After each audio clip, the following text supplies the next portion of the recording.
There it is. Use 2. 505. 507.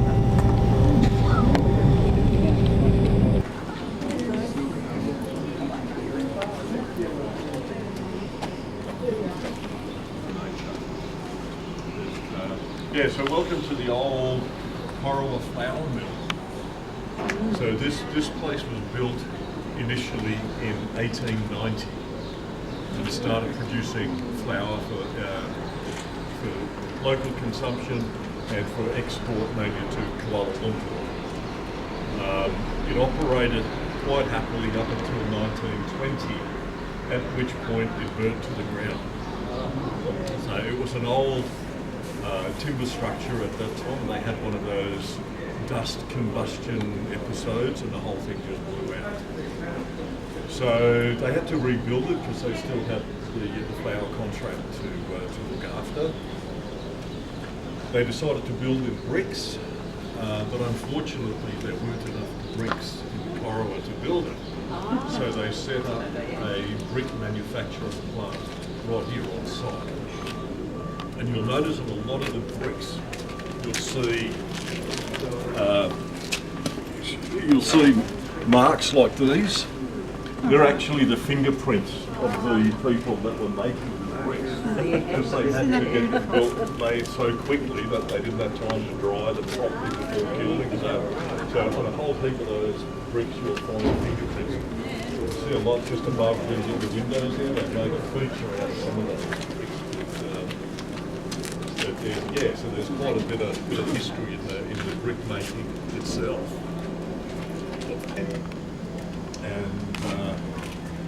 it basically became like an entrance. Yeah, well, that's the same family that owns this. Well, they bought this place off local council for $1. Basically, someone $1 with an undertaking though that it turned into something that was going to be attractive for the local community. And so they did that. They bought it. And young Dean, the manager, or the owner, I suppose, he thinks he is. They took it over and they thought, right, time to clean it up. And there was literally pigeon dung visiting all through the place. So 3 semi-loads of pigeon dung. And all had to be done by hand.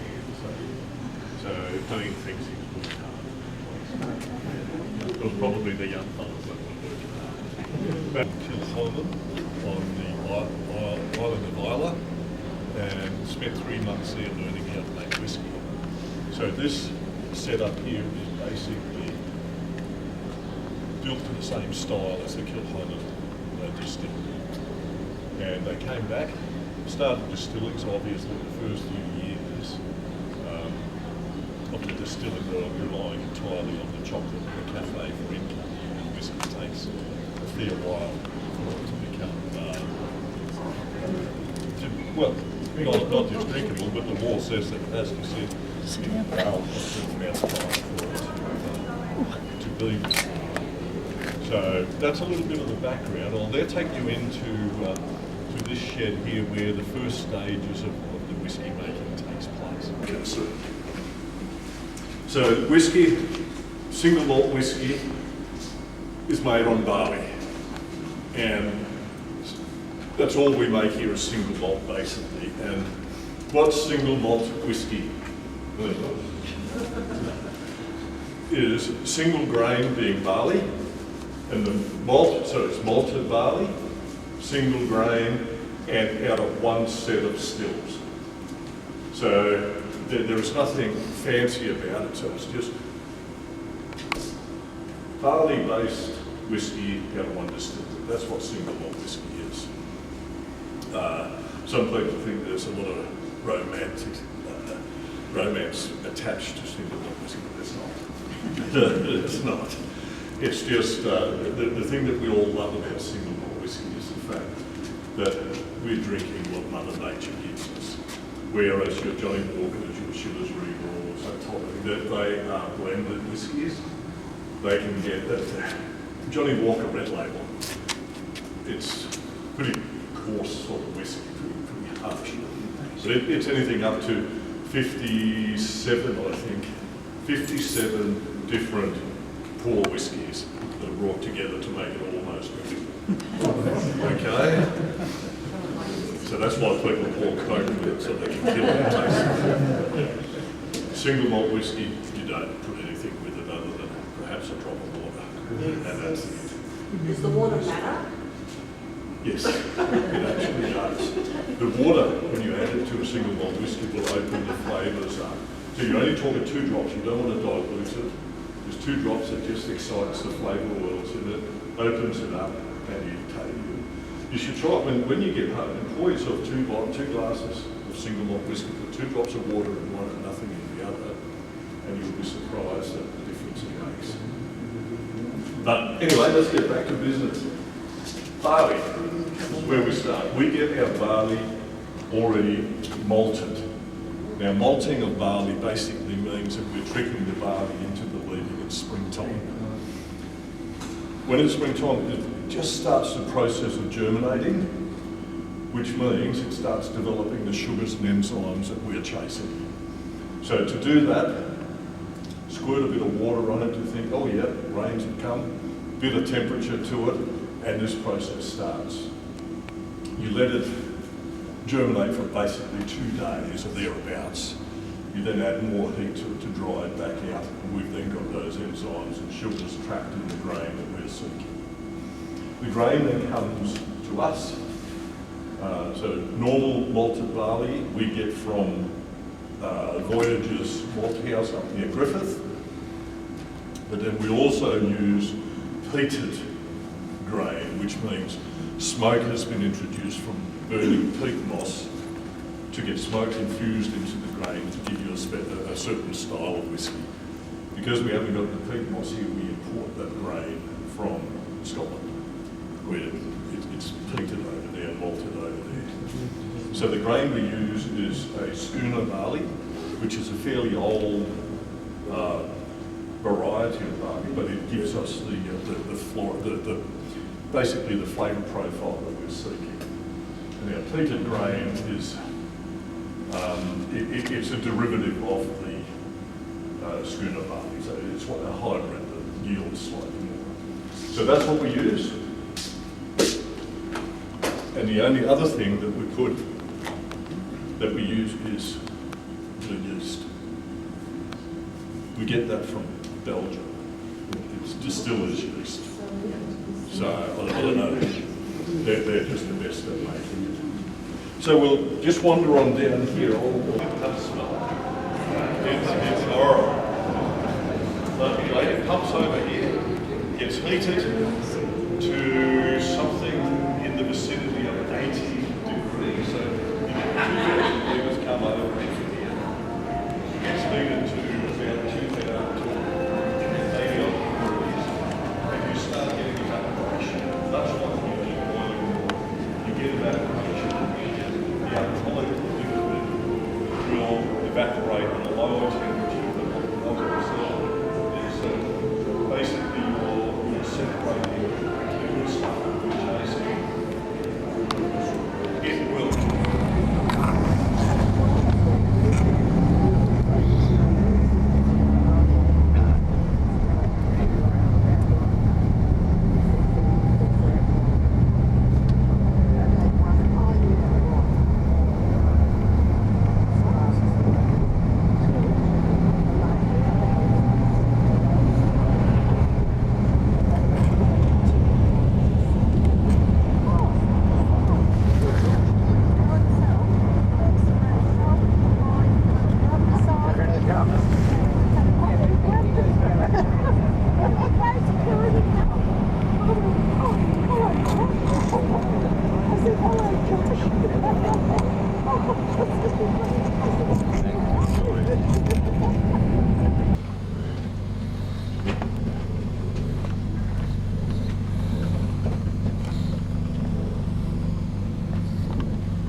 Good morning, boys. It gives me great pleasure.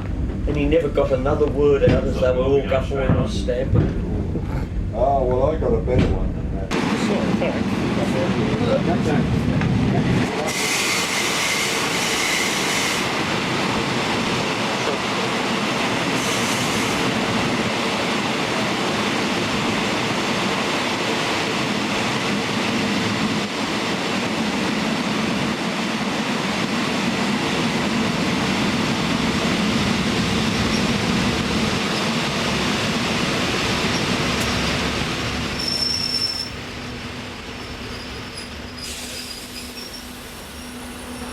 I'm not in the station yet.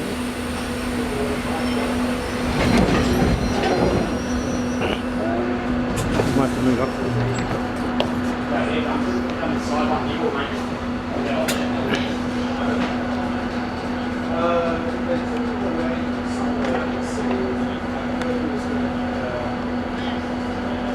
Go into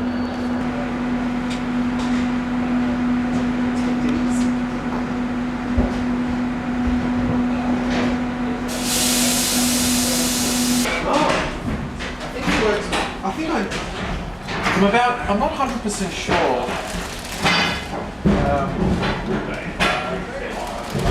I'm pretty sure.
I'm doing my part.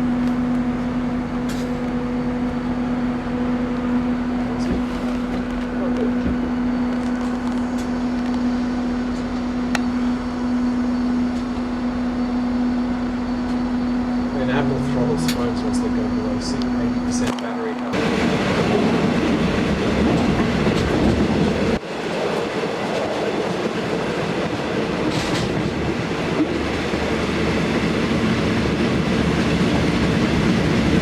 Typical Melbourne. It's starting to rain. Oh. Yeah. It wasn't warm in Yarrawonga, but 16 degrees and sunny is better than 10 degrees of pissing rain.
Oh, it's fantastic.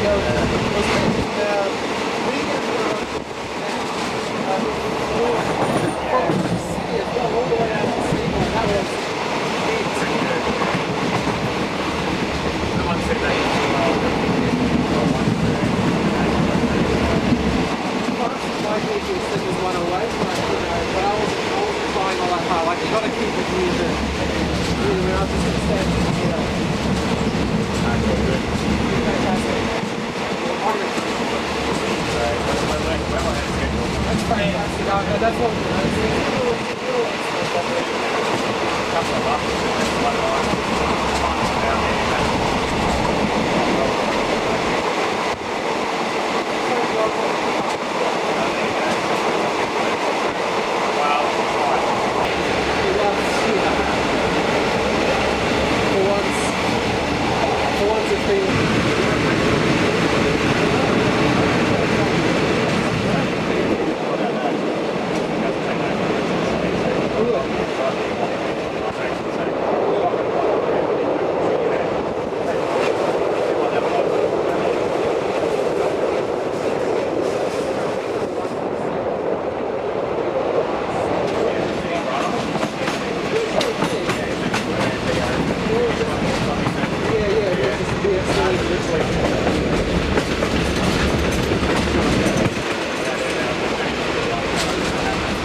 if it suits. That tubular wood doesn't suit the 1980s.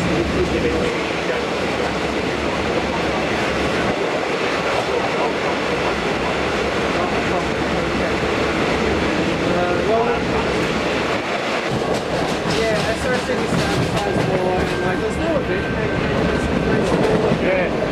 I know. no, I've heard. Oh, sorry, my mistake. They were saying.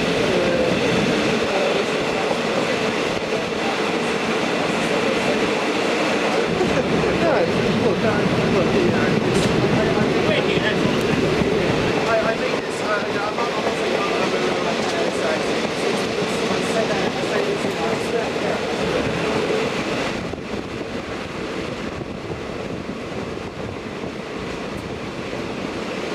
Alright, let's see well, I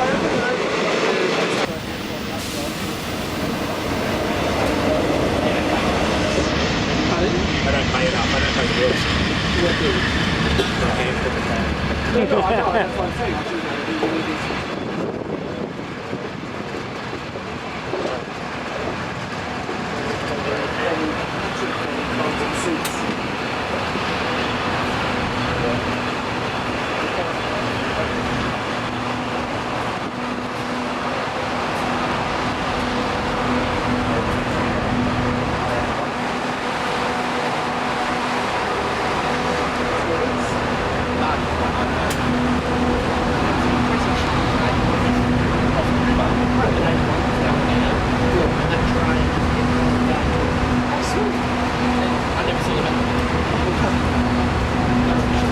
But nevertheless, it's been a fantastic weekend. Thanks for everything.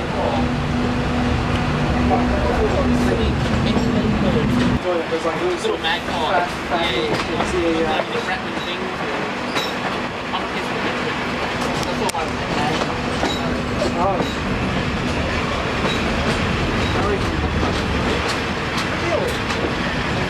I mean, like, his luck cut to by everything.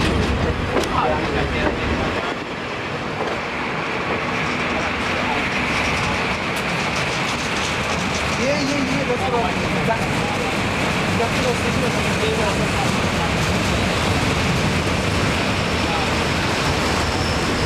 Oh shit, it's pretty. Oh, they put that bike.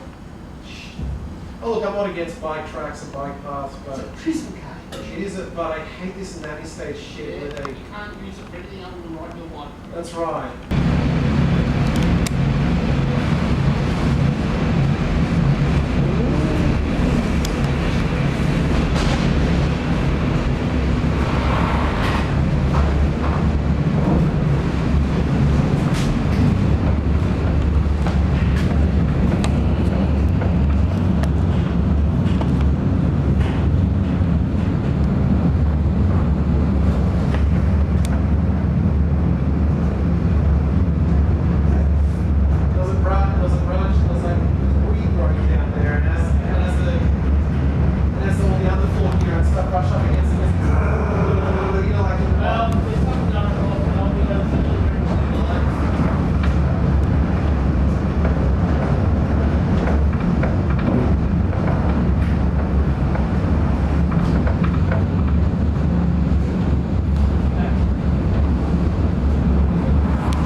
There's a lot of lights over there.